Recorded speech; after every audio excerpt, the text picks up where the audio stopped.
Hello and welcome to Inderes TV. We are at the Wärtsilä's headquarters and here with me is Wärtsilä CEO Håkan Agnevall. Hi Håkan. Hello Antti, nice to meet you. Nice to meet you and congratulations, good result. Well, thank you.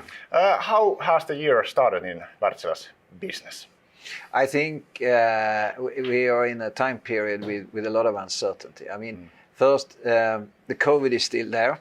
And it certainly has a big impact on China, which affects supply chains, logistics, etc. And then on top of that, we also have the Russian-Ukrainian war, which also adds uncertainty. Now, if we look at the quarterly result that we just published, I think, our order intake is up 11%, our sales is up 30%.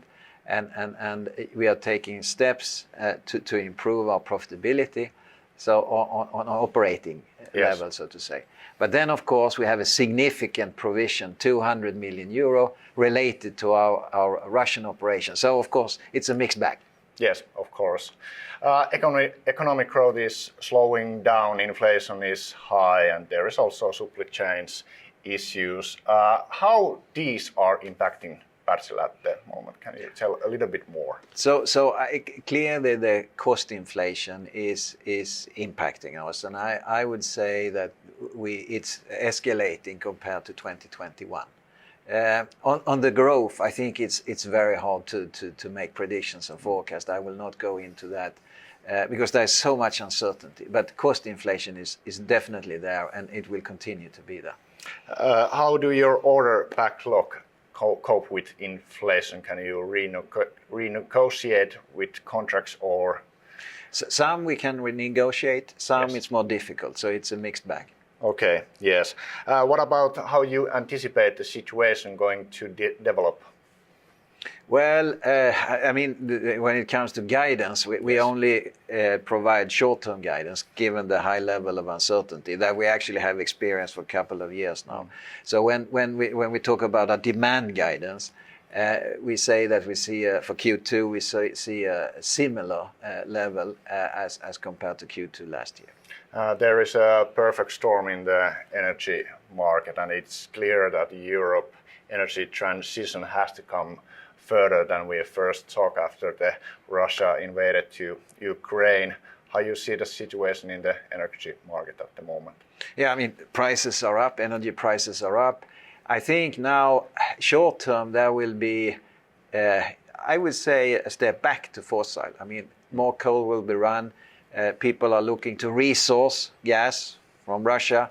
LNG will benefit from that. But then in parallel with that, we think that this will lead to an acceleration of the whole decarbonization journey. It will lead to an acceleration of renewables, wind and solar, because now it's the sustainability aspect is there, but now it's also a safety aspect and a security aspect from a country perspective.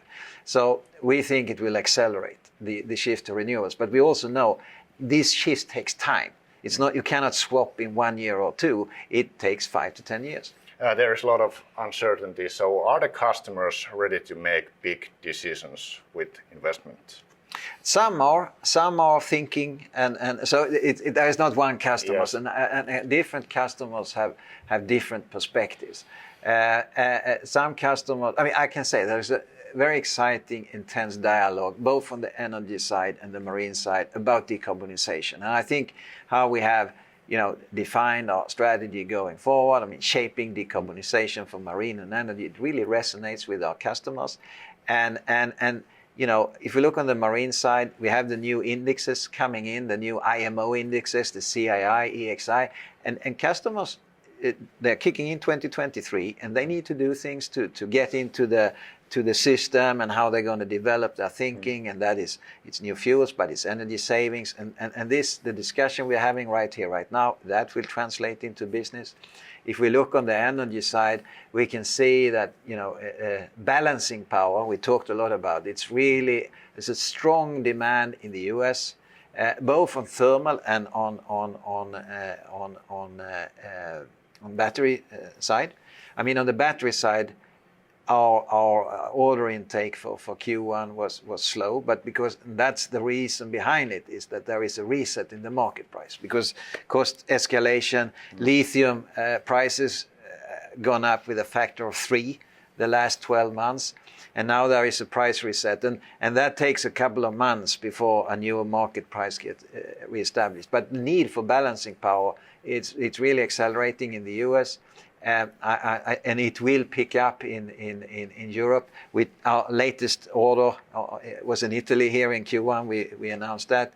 So that is also a very strong theme going forward. And then, so we have marine, we have our energy side, then we have also the strong service component in both of this business. And we talk about moving up the service value ladder with the outcome-based and performance-based contracts, where we as Wärtsilä, we guarantee uptime reliability, but also fuel consumption or fuel reduction of fuel consumption, reduction of emissions. And we also presented some very concrete orders that we have received in the Q1. We also see that as an exciting opportunity because there we will combine our service network competence with digital solutions and artificial intelligence to really develop this business. Yes. I guess the cruise industry is finally getting back. What kind of momentum you see there? Yeah, I think the utilization rate, because everybody's looking at that figure, 70%, it was flat compared to December. Correct. But so it's been a bit slow down. When I talk to our cruise customers, they are really excited about the spring and the summer season. They are talking about utilization coming back to pre-COVID levels. So there is quite a lot of optimism there. Yes. Finally, situation is extremely uncertain. So what are the elements that investors and Wärtsilä shareholders should focus on at this moment when we look at Wärtsilä's performance and your core market performance? I think you should take a mid-term perspective. You know, and the key thing here is the decarbonization journey and what possibilities that will bring, both for our equipment business and our service business. I think that should be in core focus.